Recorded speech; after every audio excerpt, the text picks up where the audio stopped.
Hey everyone, we're watching Marvel's Comic Vision official behind the character trailer. Coming up with our roster of superhero was probably the biggest task we ever had to do. It's like Captain, isn't it? Yeah, I don't know. Love how Venom so freaking.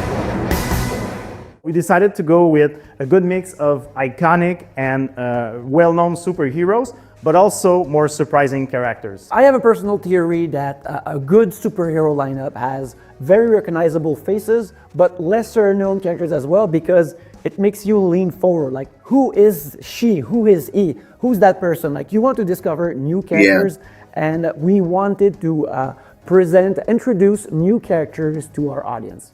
Our main through line for the character designs were really like a blast from the past from the 90s mixed with a cartoony style.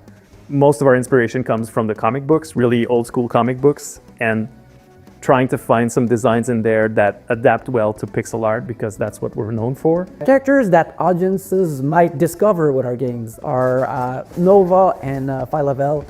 They're both leads in the Annihilation original comics, so it was really important to have them in our game. But also, I'm a huge fan of Nova.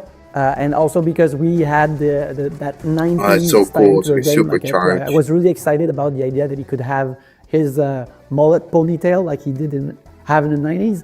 And also for Phyla-Vell, she is a character that has this great Joan of Arc type of vibe to her. She has a laser sword that is also really, really cool, that presented themselves as a really fun characters to have.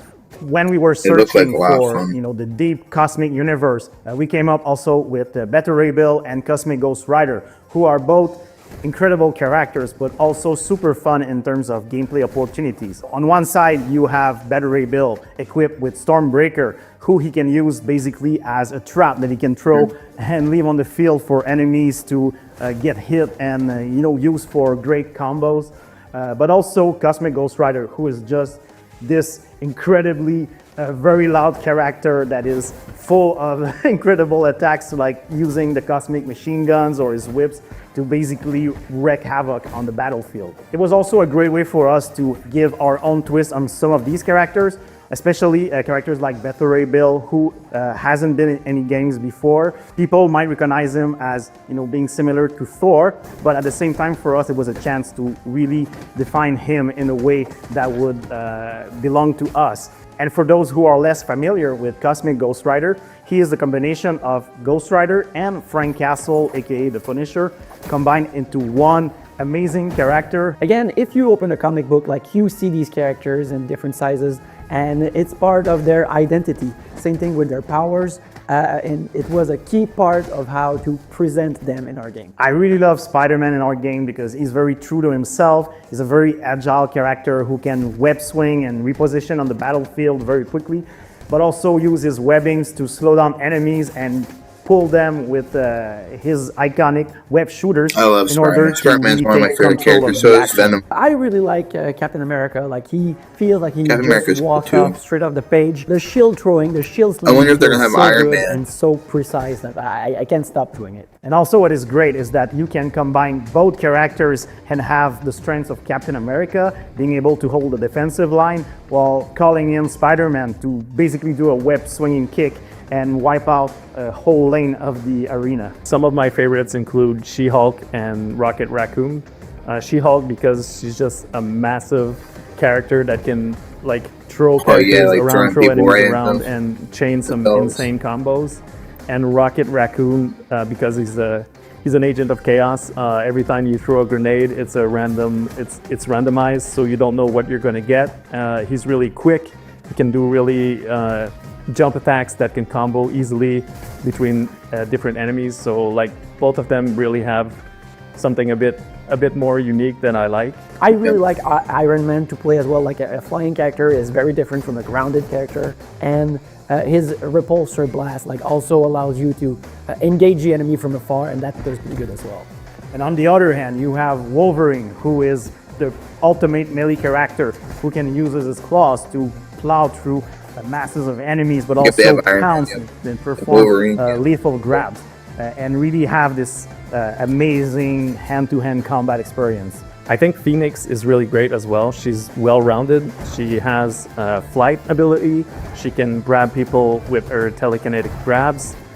She can also attack from range, and she can infuse her attacks with fire, which is very characteristic of Phoenix, so all-around great character. Venom is really a fantastic character. He can grab enemies, he can throw them, he can smash them on the ground, he can grab them from midair, and he's also a very fluid character. Like, he has a lot of movement options, and a lot of his actions are transformations, where he uses the symbiote as an advantage, and it's really fun to see it, really fun to change some insane combos. He's really a fun match with Storm, who's a Wind Rider, who's a much more graceful character, who can fly and evade pretty much any enemy strike with her dodge. And Silver Surfer was also a really fun character to work with because he's using his board, part of his attack set, meaning that he's really riding the enemies as he goes, but also uses the power of the cosmos. And we also have Black Panther, who feels closest to a martial arts ninja type of character, who's really has powerful martial arts strikes and uses kunais and also Wakandan technology as part of his powers. And his special attack is actually pretty awesome because it really showcases the power of this character by just going through the whole battlefield in basically a single attack and plowing through these hordes of enemies. There's a lot of different environments to explore in Marvel Cosmic Invasion. We decided to expand on the comic book and add a few different environments. Most notably Marvel's New York City, Wakanda, Genosha, Savage Land, all places on Earth, but also the story takes you to the cosmos. So you'll move on to Blue Area of the Moon, so we can and then pretty much pick what we Clintar, want, Asgard, like, and a bunch of different places in the cosmos. And these places are also affecting the gameplay in many ways and are chock full of Marvel references for all you true believers out there. A lot of different things to see and a lot of fun place to explore with our 15 playable characters. Cool. Everything was made in collaboration with Marvel. Every character design has been reviewed and reworked to make sure that it works. It stays on brand with Marvel, and it also works well within the game. And we can play it. Let me know what you think. What character do you want to, see in here, or you're excited for it? Anyway, let me know in the comments down below. Like the video, share the video, and subscribe if you're new. And if you want to watch the original video, it'll be in the description. Bye bye.